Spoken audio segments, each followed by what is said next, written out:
Encuentro de formación, curso 2024-2025, contemplativos en medio del mundo. Oh alto y glorioso Dios, ilumina las tinieblas de mi corazón y dame fe recta, esperanza cierta y caridad perfecta, sentido y conocimiento, Señor, para que cumpla tu santo y veraz mandamiento. ¿Qué significa ser contemplativo en medio del mundo? Es muy común que se haya asociado la vida contemplativa a la vida monástica.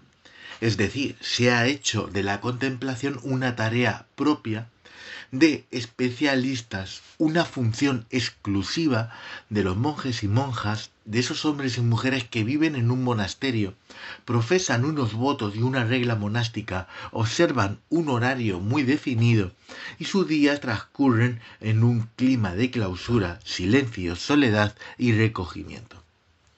Indudablemente, vivir bajo estas condiciones crea un ambiente muy propicio para la contemplación. Pero, ¿se puede ser contemplativo en medio del mundo en nuestra vida cotidiana?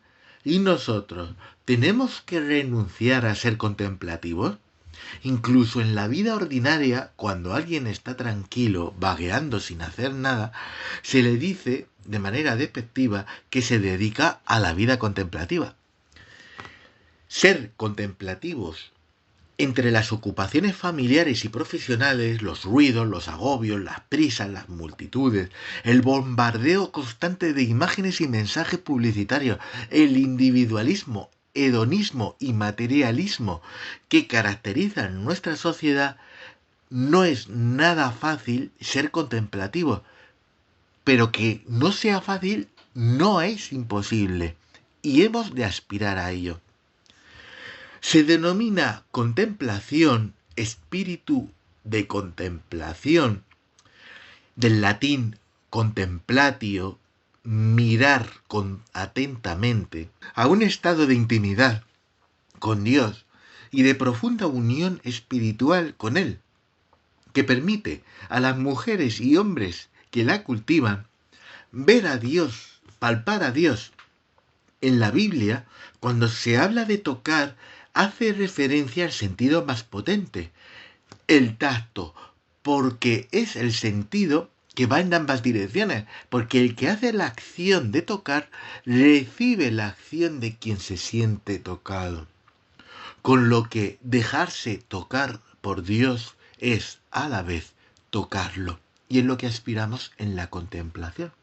La vida contemplativa en nuestra vida de seglares es encontrar ese algo divino en lo que hacemos, ver al Señor detrás de cada circunstancia y es hacer las acciones cotidianas un encuentro con el Señor, unir la acción y la oración convirtiendo el trabajo, el trato familiar y las actividades de cada jornada en una continua plegaria, en un continuo acto de amor. Es esa contemplación a Dios con los ojos del alma, es una atención continua del corazón a la presencia de Dios en las diferentes dedicaciones de la vida diaria. Desde siempre los creyentes han buscado la oración continua. Ya en el Antiguo Testamento se encuentra esta aspiración. Dichoso el hombre que se complace en la ley del Señor y noche y día medita en su ley. Cuánto amo tu ley, Señor. Es mi meditación el día entero, también el Salmo 119.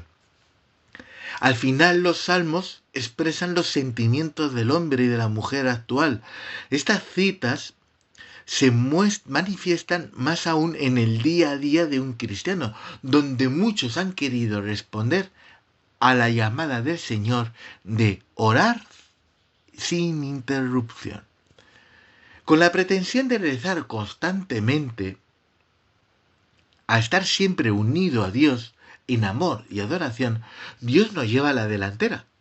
Él, con un amor extremo, no deja de ser indiferente de nuestros actos en todo momento, no deja de pensar en nosotros. Es justo que nosotros deseemos hacer lo mismo respecto a Él y vivir siempre en su presencia. Camina en mi presencia, le pidió Dios a Abraham. Es toda una invitación a desarrollar nuestra familiaridad con el Señor, frecuentándole mediante un largo y paciente aprendizaje de la contemplación en todo lo que hacemos. Somos ciudadanos de esta tierra, pero puede decirse que si llegamos a gozar en nuestra alma de la gracia santificante, ya hemos puesto un pie en la eternidad. Para alcanzar esa contemplación no necesita retirarse a un monasterio o irse a vivir a un lugar apartado. Nosotros vivimos en la calle. Ahí tenemos nuestro convento. Somos contemplativos en medio del mundo. Esta contemplación no es algo extraño, ni supone entrar en una especie de éxtasis místico arrebatado y extraño. Es el resultado natural de la presencia de Dios, de luchar por vivir en gracia y de esforzarse por referirlo todo a Él, hacer vida con una presencia de Dios constante, hacer obras de caridad constante para un qué y un por qué, para dirigirnos siempre a nuestro Padre. Cuando un cristiano empieza a vivir así, entra por caminos de contemplación. Esta sería la vida interior de cristianos corrientes que habitualmente se encuentran en plena calle con su trabajo, la familia, con su rato de diversión y a la vez están pendientes de Jesús todo el día. ¿Y qué es esto sino la vida de oración continua que tenía San Francisco, hecho todo él solo orante, sino oración? Nuestra regla y constituciones. Ahora volveremos a nuestra regla para estudiar qué nos dice respecto a ser contemplativos en medio del mundo. Ya nuestra regla, artículo 8, nos dicta: como Jesucristo fue el verdadero adorador del Padre, del mismo modo los franciscanos seglares hagan de la oración y de la contemplación el alma del propio ser y del propio obrar. La oración marcará nuestra capacidad de desarrollar nuestros proyectos personales y de vida, nuestros razonamientos y pensamientos, nuestra capacidad de análisis ante las dificultades, nuestras emociones. Es decir, nuestra voluntad será guiada por nuestra oración. Nuestra relación con Dios marcará nuestras obras. Las obras no serán vanas si están unidas a la vid. Y a la vez nuestra regla nos dicta que cumplamos fielmente las obligaciones propias de la condición de cada uno en las diversas circunstancias de la vida. Esto en la regla, artículo 10. De vivir con estilo evangélico el compromiso temporal en el mundo, contribuyendo a la edificación del reino de Dios con su presencia en las realidades y en las actividades temporales. Artículo de nuestra Constitución es 3.2. Por tanto, nuestra regla es una invitación conjunta, no disyuntiva, conjunta, a adentrarse más en la oración contemplativa en medio del mundo, descodificar la realidad en clave cristiana, confrontarla al Evangelio, viviendo muy atentas a la escucha de la palabra con fe y con confianza, para ver siempre en nuestras realidades la presencia de Dios. Y a la vez, actuar en dicha realidad para edificar sobre ella el reino de Dios. Dicho esto de otra manera, con los pies en la tierra, con las manos en la herramienta, los oídos para el hermano y con el corazón en el cielo. O la mente en el cielo y en el corazón con el corazón de Cristo. Está claro que es una tarea épica, compleja, para llevar a cabo, pero en esta unión que no es una bipolaridad espiritual es la clave. Empezar a darnos cuenta de ello ya es un buen comienzo. El texto concreto que aparece en el artículo 8 de la regla, los franciscanos seglares hagan de la contemplación el alma del propio ser y del propio obrar, hace referencia al documento Apostolicam Actuositatem. Este documento es un decreto fruto del Concilio Vaticano II, cuyo propósito era animar y guiar a los católicos laicos en su servicio cristiano. En este decreto, el concilio busca describir la naturaleza y carácter y diversidad del apostolado laico. Pues bien, en este texto nos dice así: siendo Cristo enviado por el Padre, fuente y origen de todo apostolado de la Iglesia, es evidente que la fecundidad del apostolado seglar depende de su unión vital con Cristo. Porque dice el Señor: el que permanece en mí y yo en él, ese da mucho fruto, porque sin mí nada podéis hacer. Esta vida de unión íntima con Cristo en la Iglesia, sigo citando el texto Apostolicam Actuositatem, de tal forma lo han de utilizar los fieles que mientras cumplen debidamente las obligaciones del mundo en las circunstancias ordinarias de la vida, no separen la unión con Cristo de las actividades de su vida, sino que han de crecer en ella cumpliendo su deber según la voluntad de Dios. Continúa el texto conciliar. Es preciso que los seglares avancen en la santidad decididos y animosos por este camino, esforzándose en superar las dificultades con prudencia y paciencia. Nada en su vida deben ser ajeno en la orientación espiritual, ni las preocupaciones familiares, ni otros negocios temporales, según las palabras del apóstol. Todo cuanto hacéis la palabra o de obra, hacedlo todo en el nombre del Señor Jesús, dando gracias a Dios por el Padre.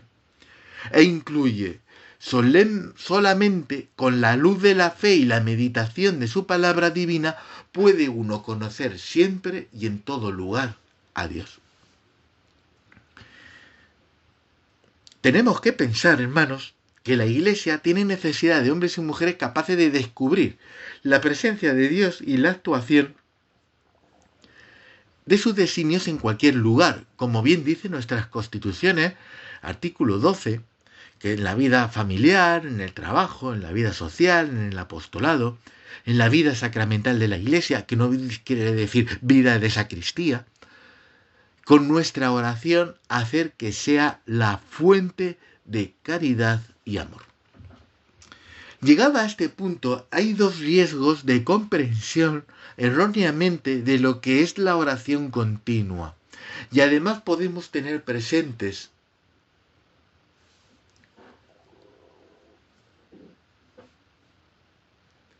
en nuestra espiritualidad cuando no hay una adecuada formación y conocimiento de las fuentes franciscanas.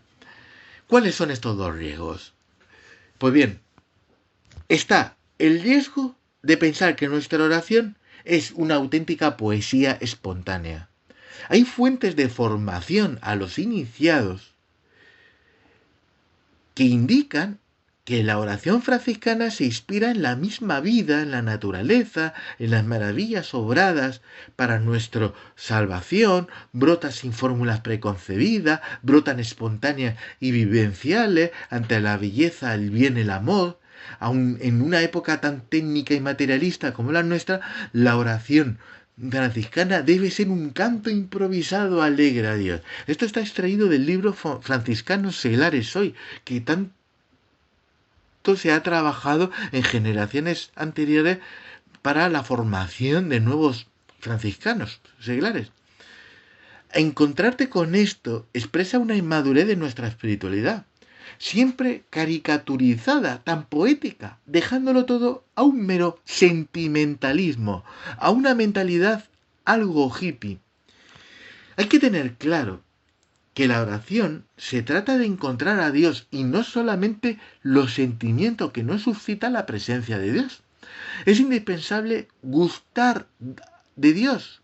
En la oración gustamos de Dios, pero lo que gustamos de Dios no es Dios. Dios es infinitamente más grande de lo aquello que podemos gustar o sentir en una oración. Es preciso aceptar que a veces nuestra sensibilidad se encuentre vacía, árida y seca. ¿Por eso vamos a dejar de tener una vida de oración continua? No. Nosotros vivimos, amamos y sufrimos junto al Cristo pobre y crucificado. Esta es la clave de nuestra vocación franciscana. Y acordarnos que lo que importa no es lo que sintamos, sino lo que creemos. El acto de fe va mucho más allá de la conmoción emotiva y nos hace encontrar verdaderamente a Dios, incluso cuando la sensibilidad se encuentra en el vacío más completo, cuando nuestro corazón nos parece más seco como la duna del Sáhara, sin el menor gusto de fervor sensible.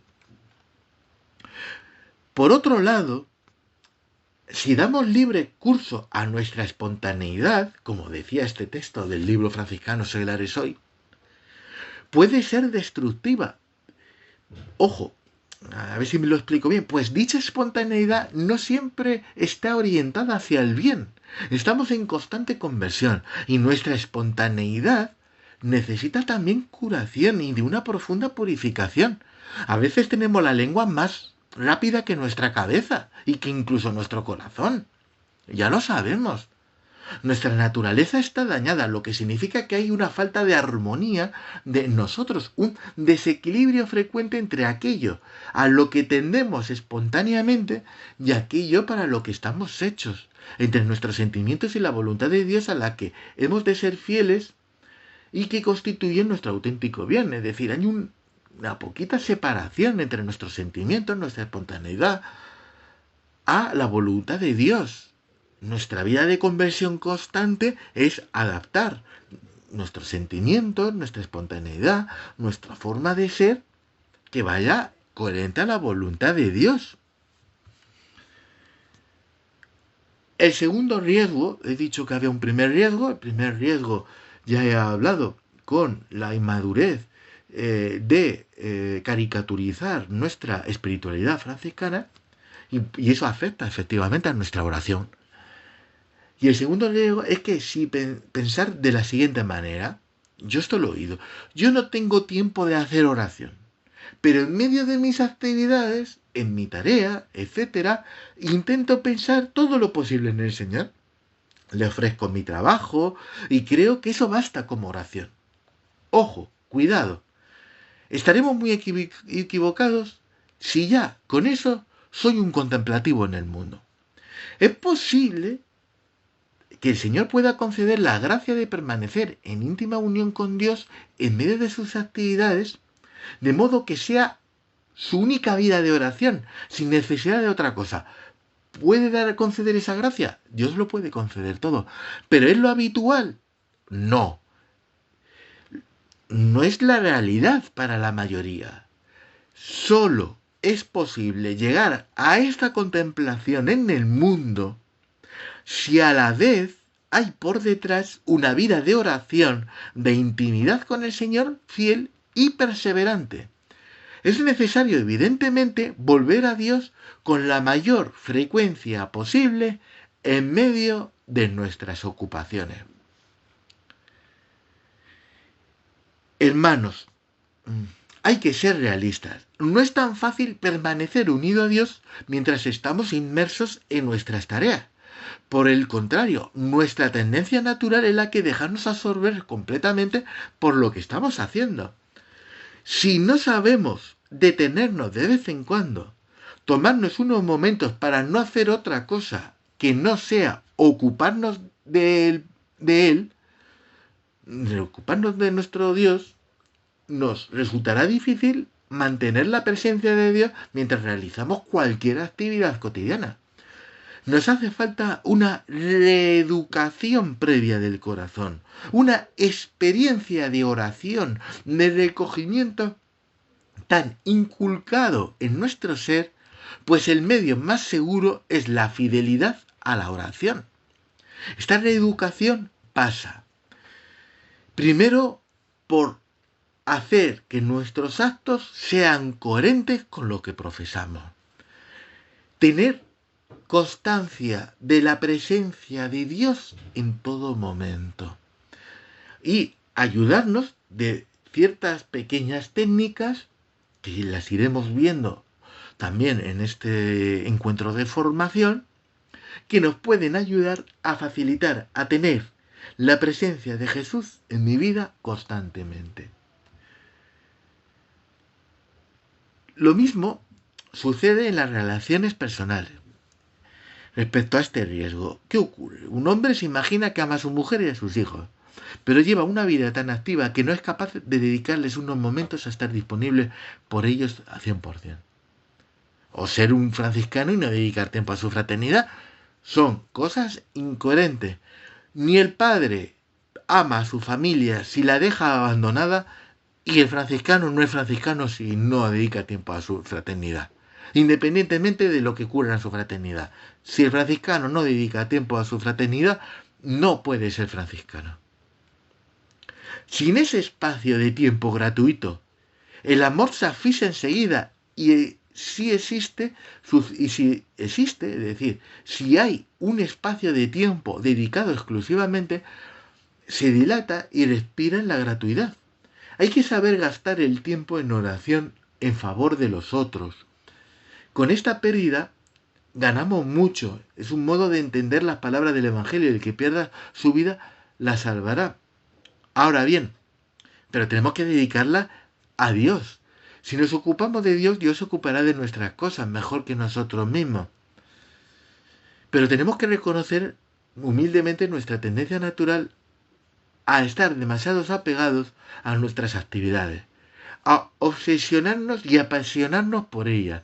Y solo nos curaremos teniendo la prudencia de saber abandonarlas con regularidad, incluso la más urgente o importante, para dar gratuitamente ese tiempo a Dios. Por ejemplo, el cántico de las criaturas es causa de una sensibilidad, un amor y veneración, una unión tan íntima con Dios, fruto de las muchísimas horas de recogimiento y de estar apartado en oración con Dios. Recordemos las dificultades físicas que tenía San Francisco cuando lo compuso, con lo cual no estaba observando la creación cuando lo compuso, estaba contemplando a Dios mismo. ¿Dónde? En su interior, porque hizo morada Dios en él. Y todo hablaba de él. Todas las criaturas del universo hablaban de Dios. Pero eso es fruto de horas de oración que se despojaba para dejar hueco a Dios. El hombre contemporáneo, contaminado por el activismo, cree que tiene que dar cada vez más. ¿Pero qué puede dar si no hay una unión con el Señor? Se podría pensar que Cristo, tan estrechamente unido al Padre, no necesitaba orar. Él, sin embargo, lo hacía a costa de su sueño, y siempre ocurría así. La necesidad agobiante de la gente no era indiferente para los ojos de Jesús, que los veía como ovejas sin pastor. Esto para nosotros nos debe hacer pensar que el resultado de su aislamiento para ir al encuentro con Dios nos hacía nunca no atender las necesidades de quienes lo buscaban. El aislamiento que tenía Jesús nunca hizo no atender a quienes lo buscaban. Pero, repito, nuestro aislamiento debe ser orientado hacia el Señor. Si huimos de la gente para dedicarnos a nuestros asuntos, entonces conoceremos otro asedio, el de nuestro propio egoísmo. Será vivir en un desierto, pero un desierto destructor, no de vida, a diferencia del de Cristo y los santos.